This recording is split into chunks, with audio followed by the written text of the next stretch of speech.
Oppenheimer's story is as big and dramatic a story as I know of. And so I wanted to put it on the biggest screens possible and get it out there to as many people as possible. That was really the ambition for the project. Will ensure a peace mankind has never seen. The world will remember this day.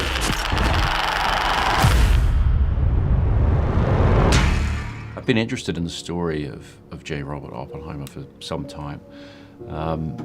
I really got hooked by that moment where the people working on the Manhattan Project realized that when they detonated the very first atomic device, there was a small but quantifiable possibility that in doing so they would set fire to the atmosphere and destroy the entire world. And yet they went ahead and pushed that button.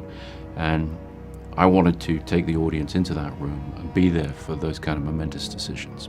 Off the back of Tenet, where we refer to Oppenheimer, which Rob was in, and as a rap gift, he gave me a book of Oppenheimer speeches from the 1950s, where you're reading these great intellects trying to deal with the massive consequences of the way in which they've changed life forever for all of us. And I really got hooked on the story. This is a national emergency.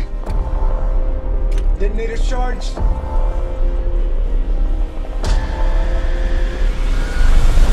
In the case of this film, I wrote the script in the first person. It's the only time I've done that. It made it clear to anyone who read the script that we're on this ride with Oppenheimer.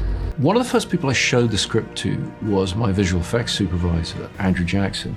And I said to him, he's very well versed in CG, but he's also very well versed in practical effects and understands the value of that. And I showed it to him very early on, and I said, okay, what we need in this film is a thread between the interior process of Oppenheimer, his imagining, his visualizing of atoms, molecules, those interactions, those energy waves. We need a thread that runs from that right through to the ultimate expression of their destructive power when that force is unleashed. And so he worked long and hard on some things that were very, very small and some things that were very, very big. And we got out there in that desert with these guys, and we went through our own sort of mini version of that Trinity test, where you're all out there in the desert in the middle of the night in your bunkers, very, very focused on what's going to happen and making sure that it's being done safely and carefully, but done on a suitably grand scale. They won't fear it until they understand it. I've done a lot of large-scale practical effects. They come together in Oppenheimer in the Trinity test, which we knew had to be a showstopper and had to have the beauty, but also the threat and danger that would have been felt watching that take place. I went to Andrew Jackson, who's doing visual effects, Scott Fisher on special effects, said to them right from the beginning, let's show the first atomic bomb without using computer graphics. Let's find real ways to photograph this so that the audience can get that particularly hypnotic and dangerous feeling that you would have had watching the first example of nuclear fire that had ever been unleashed. This is a matter of life and death, but I can perform this miracle. IMAX film is the highest quality imaging format ever devised. And what that gives you is access to the audience's perceptions. It takes the screen away. I refer to it as sort of 3D without the glasses. You're just looking at a crystal clear, sharp image. And we've used it in the past for a lot of action. We've used it for the grand vistas. And my director of photography, Hoyte van Hoytema, and myself, we knew we would get New Mexico that way. We would get the storms, we would get the desolation of where they built Los Alamos. But what we both got really excited about is how can this format help give us access to Oppenheimer's thought process? How can it help us really peer into his soul?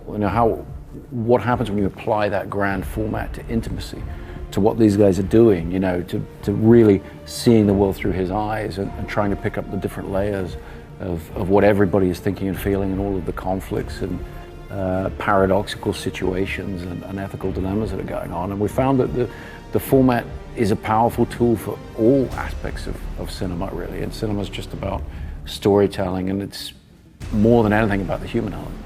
When I started working with IMAX film, it was, okay, 2.5 hours, that's it. And then we got to Interstellar, which went up to 2:47. And what they were able to do for me is engineer the platters a little bit wider so that it has an extra rim. And that got a little wider and a little wider over the years. And then on this, I went to them and said, okay, I've got a 180-page script. That's a 3-hour movie on the nose. Can it be done? They looked at it, they looked at the platters, and they came to the conclusion that it could just be done.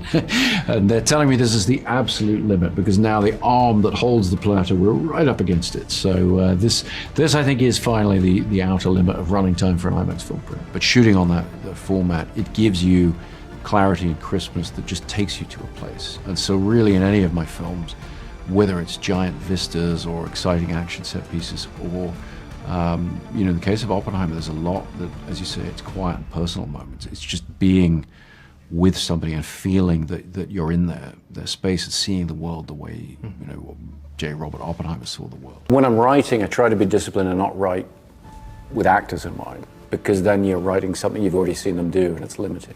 But when you finish the script, then for me, I was adapting the book American Prometheus, so the book sitting there with the real Robert Oppenheimer staring out with this incredible sort of blue-eyed stare from the cover of that book, and I thought, well, I know who could do that. I've been lucky enough to work with Cillian for 20 years now, and but never in a leading role. And this time I got to make that call and say, yeah, this is the one. You're going to take center stage, and you're going to really carry the audience with you on this journey. And it's very much a question of carrying the audience, because I really wanted Oppenheimer's story to be told subjectively. I really wanted to bring the audience into his experience and experience events as he did. There's an extraordinary cast around him. The film is a combination of a great central performance, but also this incredible ensemble cast of Robert Downey Jr., Matt Damon, Emily Blunt, Florence Pugh, and many, many more. Really trying to bring to life the real historical people. We needed this amazing cast to get these momentous events across. The thing I had done at script stage is I decided, it's a risk, and I didn't make composite characters. So we have a lot of people, we've got a lot of young new faces, we've got a lot of stuff going on, and you're trying to cast people with a particular energy that's memorable and fits the character. And I'm there on set to gauge that for the audience. I'm the sort of audience's eyes on set. But it's really not until we get in the edit suite and sit there with Jen Lane, who's cutting the film, and then we see what all of you've done, and it starts to fit together, and you see the work that's gone in. Because I get to take that for granted when I work with people. They turn up to set, they do their thing, it seems simple, it often seems effortless, and then you get in the edit suite and you see how it relates to something an hour away in the film. And that's where you start to see the work that these guys have put in. You are the man who gave them the power to destroy themselves. And the world is not prepared. What we were looking for was a remarkably centered performance, the heart of the film, but also an ensemble piece. I was there on set every day, surrounded by a team of actors who knew more than I did about what was going on from their point of view. And that's what you're really looking for as a director. So structurally, the films tend to be fairly disciplined, I would say, but the discoveries you make in editing are complex and multivariate, and things transform over time. The approach Jen Lane, my editor, and myself take is to view the film as a whole. And so we're watching it every week. We're putting it up, usually inviting 1 or 2 people in who don't know anything about the script to watch it with us, see it through their eyes. And every film presents unique challenges. And I think in the case of Oppenheimer, it was very much being guided by the balance between the color sequences, where we're trying to see everything from his point of view, be in his head, see through his eyes, and then the black and white sequences, which are much more Robert Downey Jr.'s point of view. Louis Strauss is the character he's playing. And trying to balance the subjective with the objective, and give sufficient momentum to those two timelines that there's a feeling of confluence at the end. But every film's different. Every film has its unique challenges. All America's industrial might and scientific innovation connected here. A secret laboratory. Keep everyone there until it's done. One of the big differences between movies and any other medium like television or radio, whatever, is endings and the way in which the story has to end. It's not a continuing story, it's not episodic. We need a complete experience, a full meal, And so as filmmakers, we're always thinking about what are we leaving people with? Because in a way, it's very important how we begin, but it's very, very important what we leave people with. And I try to craft an ending for each film that suits the subject, suits the story, and hopefully has resonance. I think resonance really for me is the thing. I want people thinking about the film after they've seen it. Then I feel like I've done my job right. For me, the film's not finished until the audience finishes it. You know, you put it out to the audience and you're in a dialogue with them and they're telling you what it is you've done, and that's when you feel what the movie is and how it might resonate in the future. And you know, my hope for every film is that it sticks with people in some way. 3, Truman needs to know what's next. 2, What's next? 1.